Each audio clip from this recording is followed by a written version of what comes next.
pin cushions that I use. And here I'm showing off the cushion my mom made for the Oklahoma stripe sewing. This was a shot of her flag right after I sewed on the Kentucky stripe in their historic old state capitol building, which was, I loved it when I got to be in some of these old state houses that aren't even used anymore. They're just, you know, history museums. So getting to have the stripe sewing performances in those museums was so fun. And there was a group of women, you can see a few women in the suffrage costume, and they were a choir that has been formed that were, you know, singing traditional songs of the period, and they sang while I sewed the Kentucky stripe on. We also had a performing artist at each stripe sewing location from the local community that I was in.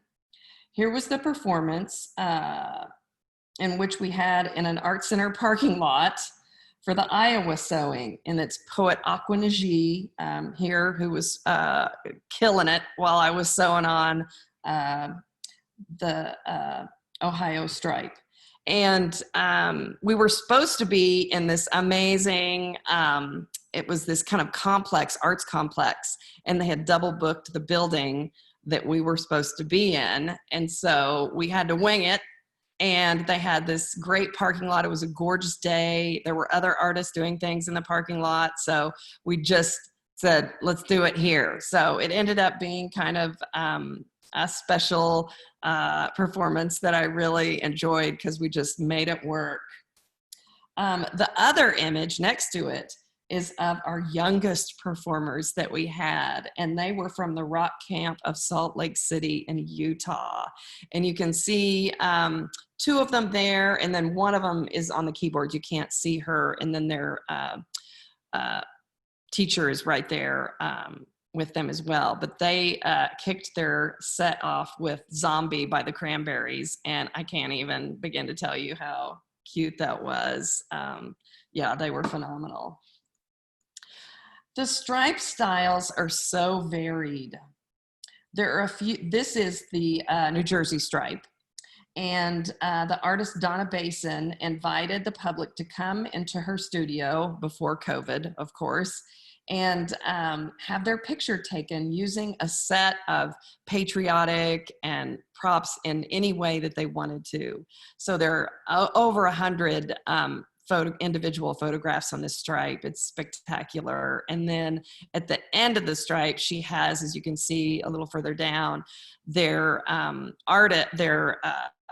suffrage fighters that were important in New Jersey that she added to her stripe as well.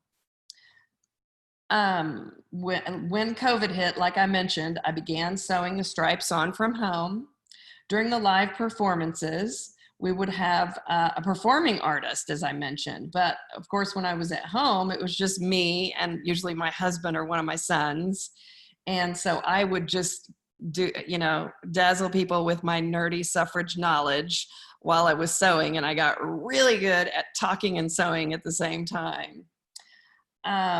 So I had to do that for 20 minutes because it usually took about 20 minutes to get one of the stripes sewn on. I pre-penned them all on. I used to do that as part of the performance pennant as well, but when the stripes got 26 feet long, it took 30 minutes to pin the stripe on, so I would do that beforehand. We had a fundraising campaign in 2019 that raised over $25,000, and we plan to fundraise again in early 2020. Well, we decided that, you know, we didn't want to do that, to be mindful of everything going on. And we've been applying for grant money, and we finally struck gold and got a $20,000 grant from Oklahoma Humanities through the National Endowment through the Humanities. No women were asked to work for free in her flag, period. We paid every woman. I wished I could have paid them tons more, but we paid every single woman, and there were over 80 women, probably closer to 100 women when you count everybody that's been involved, all got paid, and I'm very proud of that. Let's go down here. Okay. I did have my home state stripe sewing performance in an outdoor public location with plenty of room to social distance and encourage people to wear masks as well. And this was us showing the flag right after I got the stripes, Oklahoma stripe sewn on, that was by Oklahoma City artist Denise DeWong. Like I did mention earlier, I did take one road trip during COVID to West Virginia and sewed on the stripe in a closed live stream event. I at least got to meet the artists that made the stripe, because that's been one of the amazing parts of this project, is to meet these incredible 36 women artists from all over the country. And then for her to get to see the flag, because it's got a presence and an energy, and it's so massive. And I did this, I did what I call quarantine travel.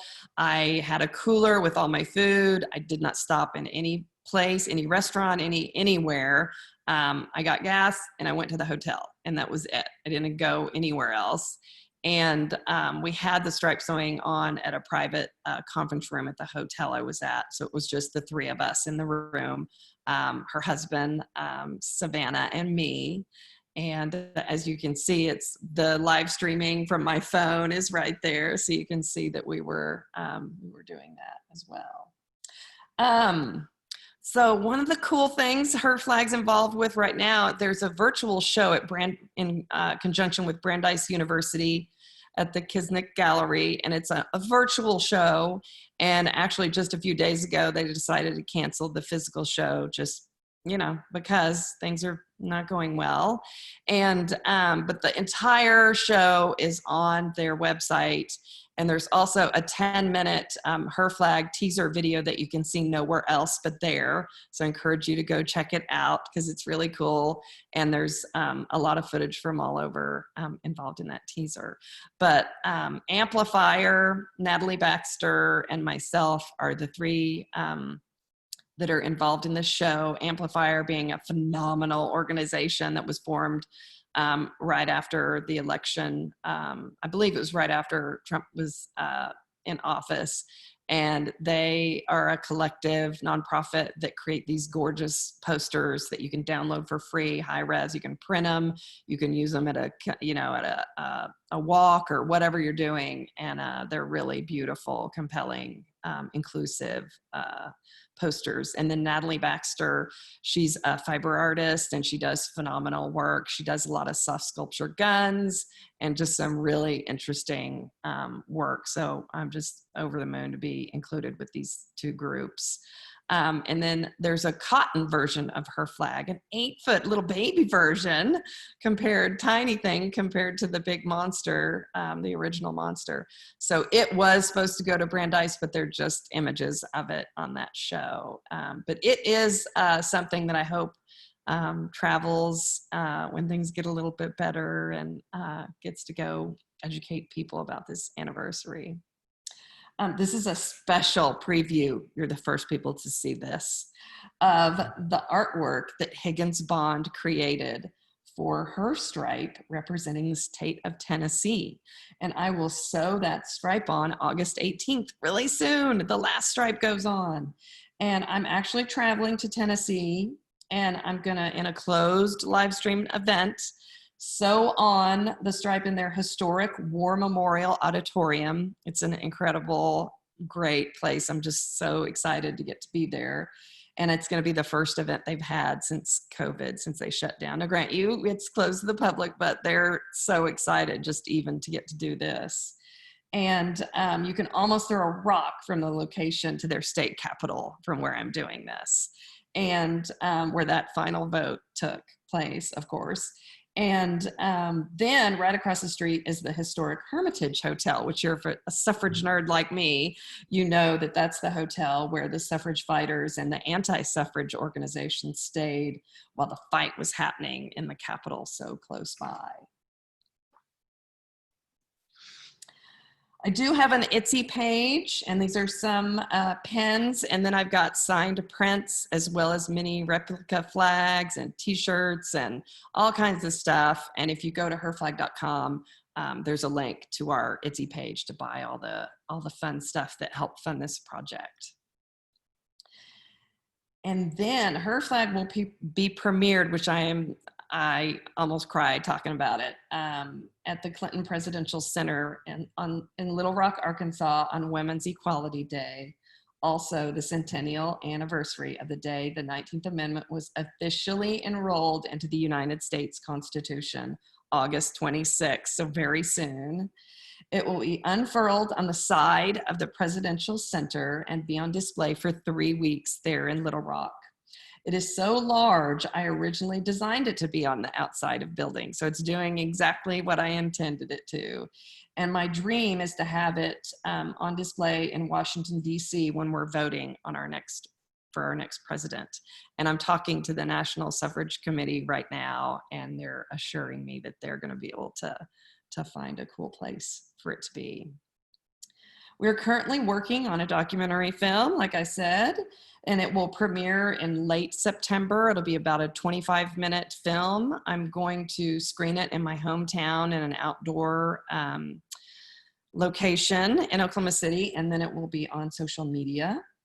And we're also a New York Foundation for the Arts physically sponsored project, and they're a 501c3. So if you go to our website and click donate, any donations that you are made are tax deductible. And I know due to COVID, there's all kinds of little tax perks this year if you do donate to nonprofits.